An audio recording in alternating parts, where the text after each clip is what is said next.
Paksang Aralin sa Health, Week 2, Mga pagkain na di masustansya. Sa araling ito, kayo ay inaasahang natutukoy ang mga pagkaing di masustansya. Tayo muna ay magbalik tanaw, magbigay ng mga halimbawa ng masustansyang pagkain. Tama, ang ilan sa mga halimbawa nito ay ang mga gulay at prutas.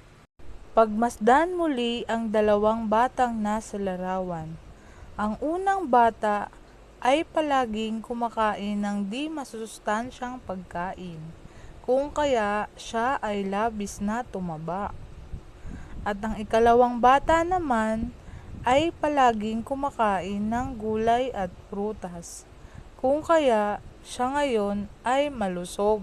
Narito ang mga halimbawa ng di masustansyang pagkain.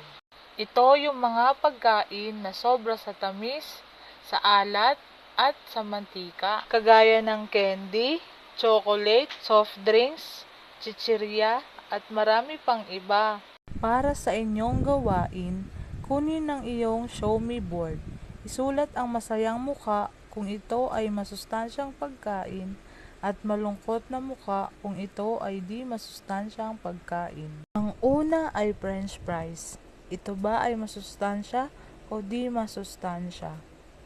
Tama, hindi masustansyang pagkain. Ang ikalawa ay repolyo. Ito ba ay masustansya o di masustansya? Tama, masustansyang pagkain. Ang ikatlo ay tinapay. Ito ba ay masustansya o di masustansya? Tama, ito ay masustansyang pagkain. Ang ikaapat ay mga candies at chocolates. Ito ba ay masustansya o di masustansya? Tama, ito ay di masustansyang pagkain. At ang ikalima ay soft drinks. Ito ba ay masustansya o di masustansya? Tama, ito ay di masustansyang pagkain. Para sa pangwakas na gawain, gamit muli ang iyong show me board. Isulat ang check kung ang pangungusap ay tama at X kung hindi.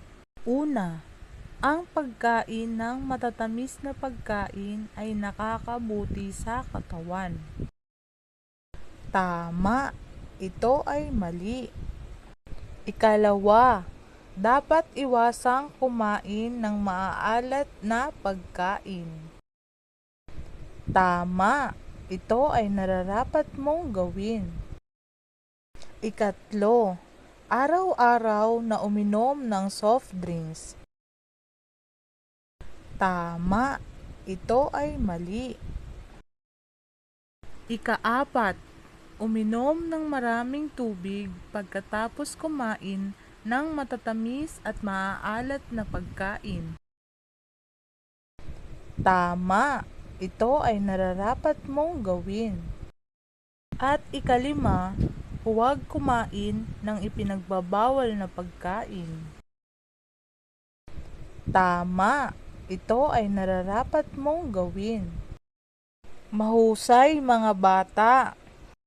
Ngayon naman, kayo ay aking muling tatanungin. Anong uri ng pagkain ang hindi dapat kainin araw-araw at dapat iwasan? Magaling! Ito ang mga pagkain di masustansya.